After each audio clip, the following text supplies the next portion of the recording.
Yeah, I was looking at the video that had our transformation plastered all over it with Dr Andrew Huberman, and I gave it a little watch. I was intrigued. There's 1.4 million people that watched it. And the information... Welcome back to More Than Muscle UK, the channel where we help you lose between 5 and 10 kilos in the next 12 weeks.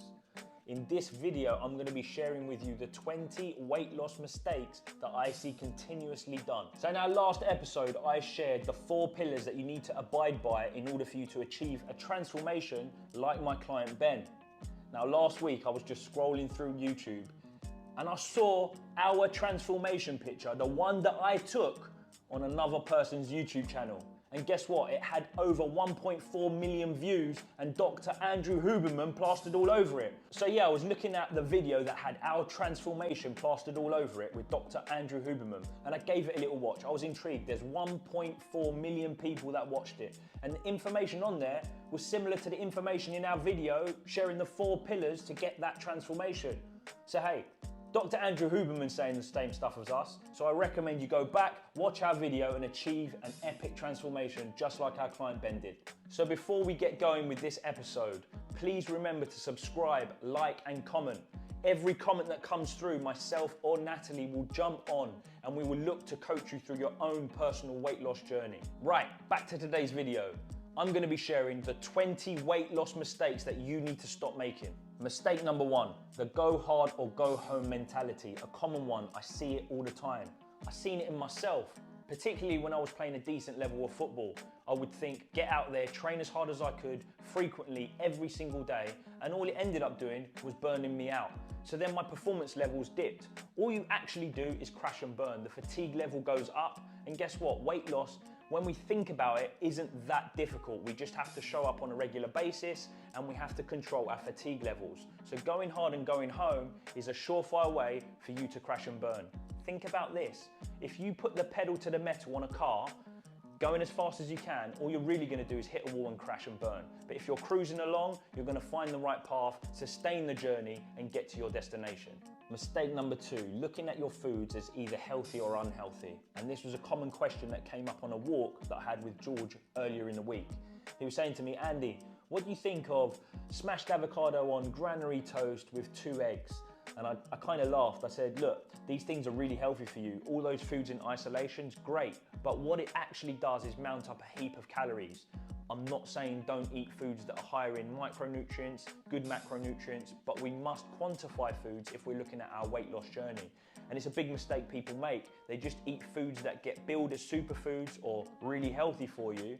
And the truth is, as you build your plate, as you build your meals over the week and over the days, you could be over consuming on calories. So forget about camping foods as healthy and unhealthy, quantify them.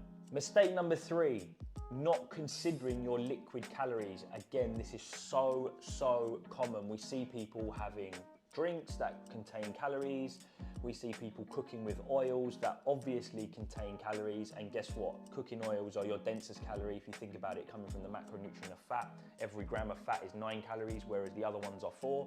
And so if you don't actually account for these, they will mount up in your week and you'll be putting the weight on. Another thing to consider is if you're putting milk in your coffees and teas, say it's around 70 to 100 calories, easy maths will say 100 calories, and you're having between 3 and 4 of those drinks a day, you're actually mounting up like 3, 4, 500 calories that you're not even accounting for, and that could be the difference between you spilling over your actual daily allowances and putting that extra bit of weight on that you don't want. And we've all heard that person say, I'm eating really good and I just can't shift the weight. What I've just said now is one of the biggest reasons for that. Mistake number 4, and I'm going to flip it, focusing solely on calories and not your satiety. So this is the inverse of what I've said, but you must understand that you need to eat foods that are going to fill you up and keep you filled for longer.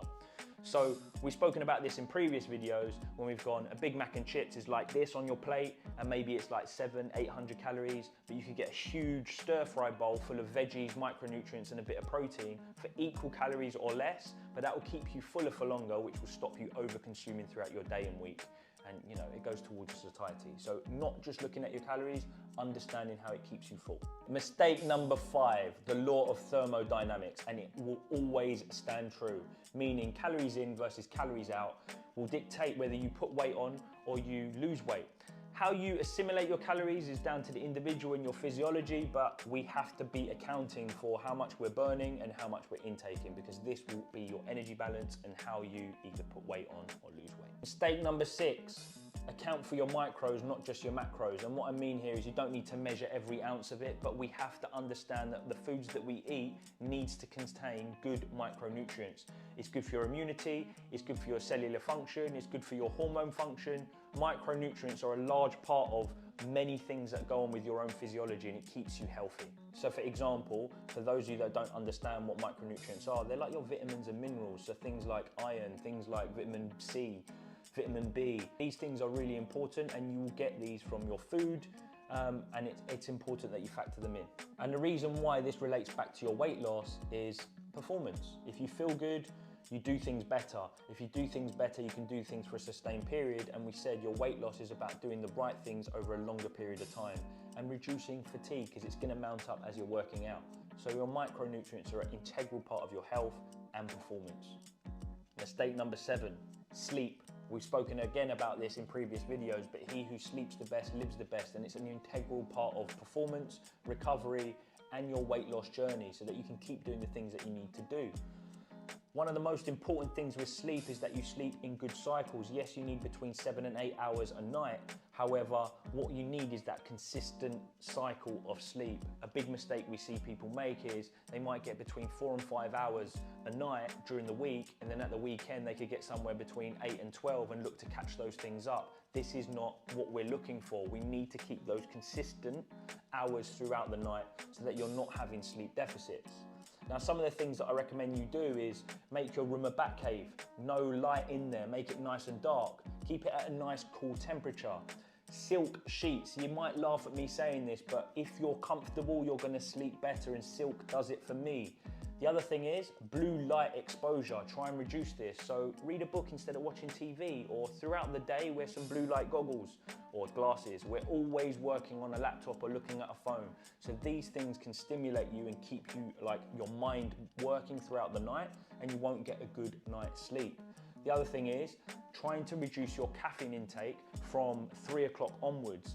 We know that caffeine stays in your bloodstream for around 6 hours, and what this will do effectively is mean you'll disrupt your sleep, because you'll have stimulants within the bloodstream throughout the night. So thinking about some of these things are important when we're looking at getting a good night's sleep and how that impacts your performance and your weight loss journey. Mistake number 8, hydration. People often mistake being dehydrated with being hungry, and so unwanted calories that you don't need to be consuming, this could be happening because you're not having sufficient enough hydration in your day. Pick-me-ups. I'm not hydrated, I feel I need food, I eat. So hydration is a key. 0.033 times your body weight gives you an indicator on how much you should be having. But not only that, your body's made up of water. So when we think about performance again and how that relates to your weight loss and you doing the things that you need to do with regards to output, you need to be hydrated.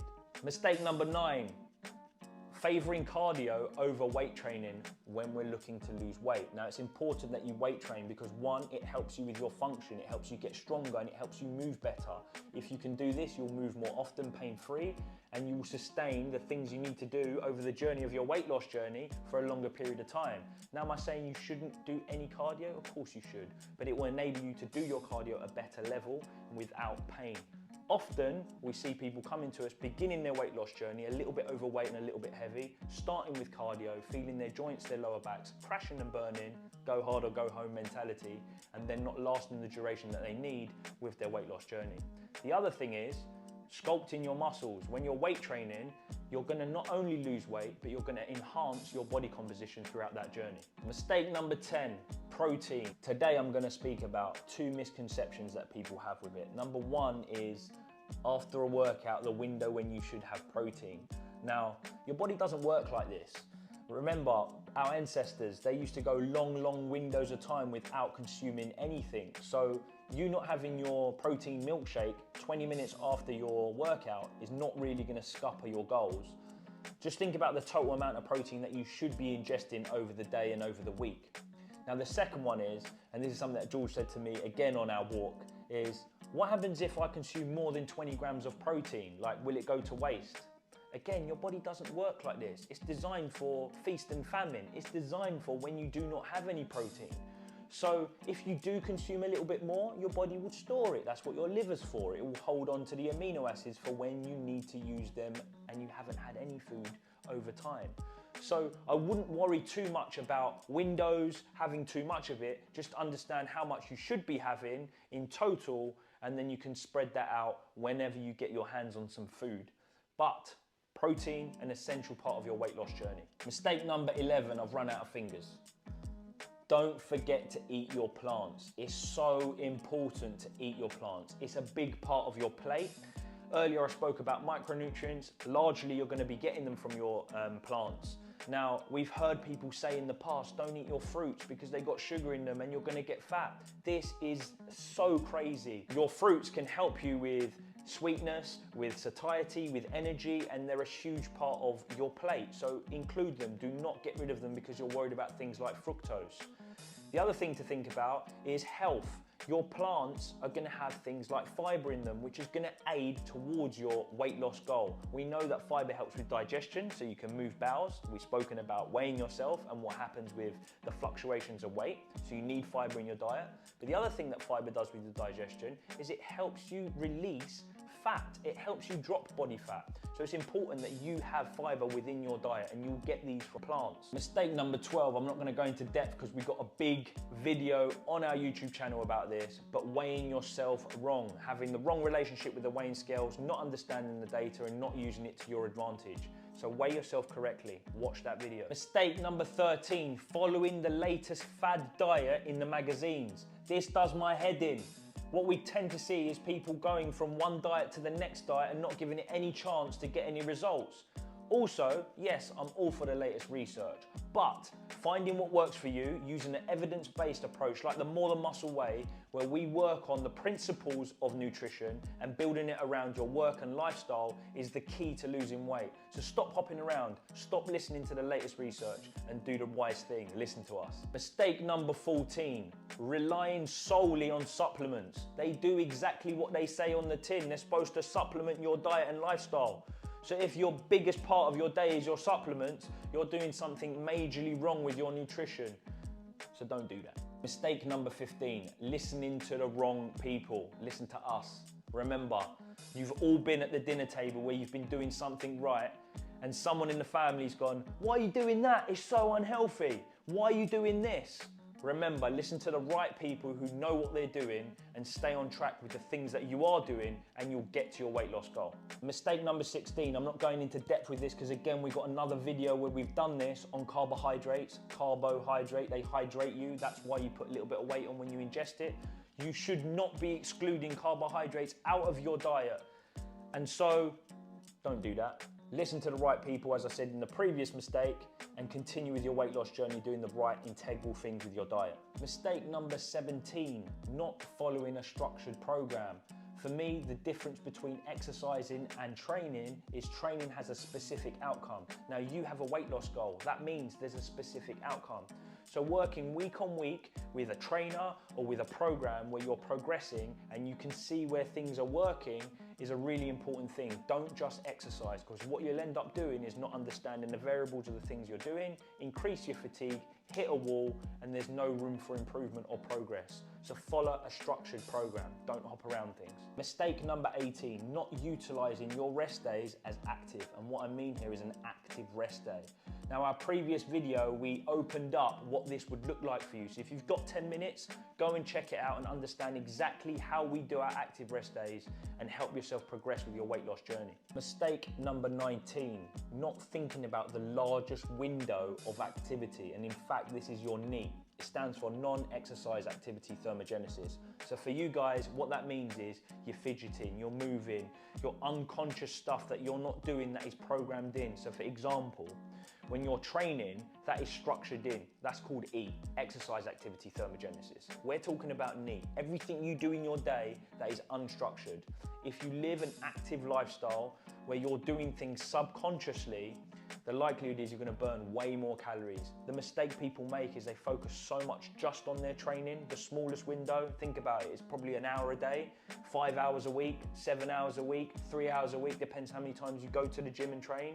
The biggest window is your NEAT. So focus in on living a nice active lifestyle away from the gym, and your weight loss goal will be a reality. And the final one, mistake number 20, again, a really common one, particularly in the gym when I'm walking around training my clients, I can see everyone else doing these things. If you're in the gym longer than an hour, you're not training, you're making friends. You shouldn't be sitting there in your rest period scrolling through the latest Instagram posts. Get in, follow your programs, understand your rest periods, and make use of the hour that you're in there. Don't look at the TV. So if you made it this far in the video, I want to thank you for your time. Remember to like, subscribe, and comment. Again, if you're commenting, it's your opportunity for us to coach you. Throw those comments and we will jump on and coach you through your weight loss journey. Remember, if you want to work with us, there is a link attached to this video and we'll be back to you shortly.